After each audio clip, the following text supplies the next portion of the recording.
What if I told you that everything you thought about money bringing you happiness in retirement was wrong? You'd probably think, oh, here we go again, don't spend more money, as you might have heard before. But if you don't believe me, let me ask you a question. Do you really know if your neighbor in town with the monstrous house isn't riddled with debt? Do you really know if the other folks in town splurging on luxurious vacations and sports cars are actually happy?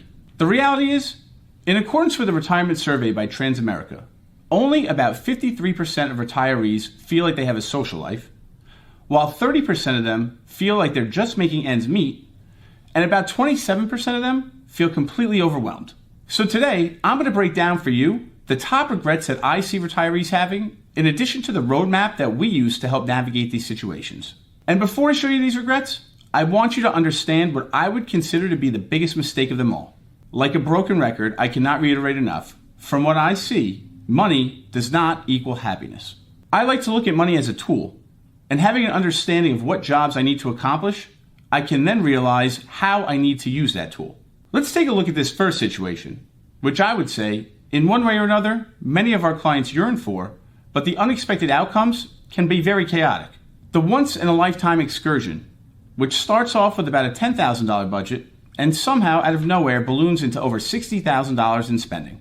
These dream vacations tend to be a focal point in conversations that we have with people moving into retirement. The champagne celebrations, the Instagram-worthy photos, and all of the laughs and cheers that come along with them are great. But what happens when you start with one number in mind, and then all of a sudden the other ancillary unintended expenses add up to a completely different mind-blowing number? And please do not mistake me. While there are many folks that we know that have planned diligently, put their money and resources together and saved, and have a good understanding of their cash flow in making this work out properly, this situation is not always the case. And here's the part that makes my stomach drop. We've seen people encounter this situation, immediately feel regret and the need to regroup, and then continue to do it over and over again. That dopamine hit that they get from checking an item off their bucket list gives them an immediate rush, but next thing you know, they're facing an uphill battle when it comes to maintaining their lifestyle. With that said, this next regret seems just as prevalent, if not more. Picture this. You've worked your whole life living in a cramped city apartment and you're yearning for the perfect retirement home. Maybe it's a lake house with a dock, or even a ranch with mountain views. Once you sign that paper, you feel excited. You sell your apartment and end up buying this house, and for the purposes of this video, we'll call it a 5,000 square foot ranch on 3 acres of property in Montana. The alleviation from being cramped or downright claustrophobic in your old home immediately feels amazing. You're surrounded by nature instead of hearing congestion and traffic on a daily basis, and when you look up at night, you can see all the beautiful stars in the sky. The twist here is that you used a substantial sum of cash in order to buy the house with no mortgage, in turn taking away a major portion of your overall retirement savings. And the problem is, among other things, the cost of maintenance on this dream home is something that you never could have expected. Taxes, landscaping, routine maintenance, you name it, it all adds up. And the kicker here, the feeling of being isolated is much harder than you had anticipated. So you end up having to travel to those that you greatly care about, which live miles and miles away from you. Some might even consider this situation buying a beautiful prison. And eventually, things take shape and can compound even further. You try to sell the once coveted property, which ends up sitting on the market for an extended period of time, only to find out that you're going to sell that home for less than you originally bought it for. Now, regret number 3 is something that we might all find ourselves guilty of at some point, but that does not make it any better. Let me ask if this situation sounds familiar in any fashion, whether for yourself or someone that you know. I'm going to travel cross country, so I just bought a 45-foot camper, and the open road is calling my name. While this could sound appealing to many, and I have seen this reality be great for some, I've also seen it turn into a nightmare. Things start off nicely. Taking trips cross country, even stopping at national parks, and spending winters in the warm weather. Then comes the reality of driving this monstrosity. Figuring out how to navigate and driving through tight roads, figuring out how and where to park, and even convincing yourself that trips are worth it to make sure that you are using the RV. And I'm not just picking on people that like RVs. This could come in many forms. This could be a luxury boat. This could be a $300,000 classic car. You name it. While the actual items may differ, the theme remains consistent. Big purchase, big dreams, small usage. Buying toys that become expensive ornaments can really add up over time, and there's research to prove it. Depending on the situation, those collector cars could eventually become irrelevant.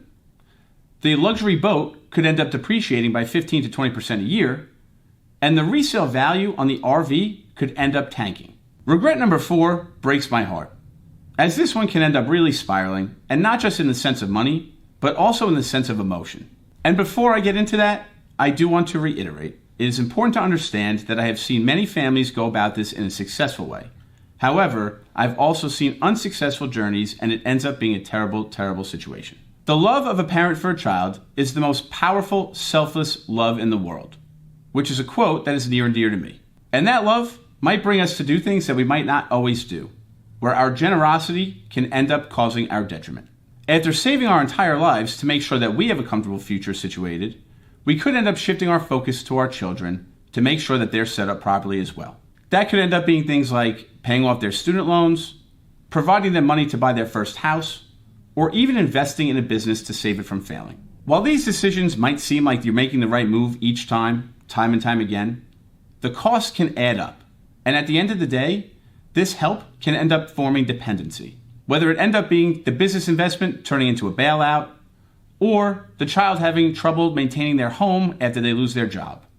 They are not great outcomes. Next thing you know, you're out hundreds of thousands of dollars and you have nothing to show for it. A survey by Savings.com showed that about 50% of U.S. adults with grown children over the age of 18 are supporting them financially in some fashion. Furthermore, a survey by Thrivent showed that about 40% of U.S. parents had their retirement savings impacted by supporting their adult children as well. This next regret, in my opinion, could turn one's retirement upside down. In addition, it could actually become a major headache during your working years as well. It seems like everywhere we look these days, all you hear about is passive income. You go to a seminar, you see a commercial, you hear an ad on the radio, and next thing you know, you're making $1 million investment in a rental property. And although fortunes have been made in real estate, the situations less often spoken about are the ones that I want to cover. Whether it's the tenants not paying rent, the lengthy and expensive process of eviction, having to deal with repairs to the property, or even getting phone calls at all hours of the night. These things take up time and money. Next thing you know, your passive income investment has morphed into a migraine. And truth be told, when you add up all of that time, money, and effort and potential stress, it begs the question, is that really how you want to spend your retired years? Now, each scenario that I had just shared follows a similar pattern. The journey starts with the excitement and the thrill of finally getting to embark on something that you have wanted to do for a while. Then comes the justification that you've worked hard your whole life, that you can afford it, and it's what you want to do.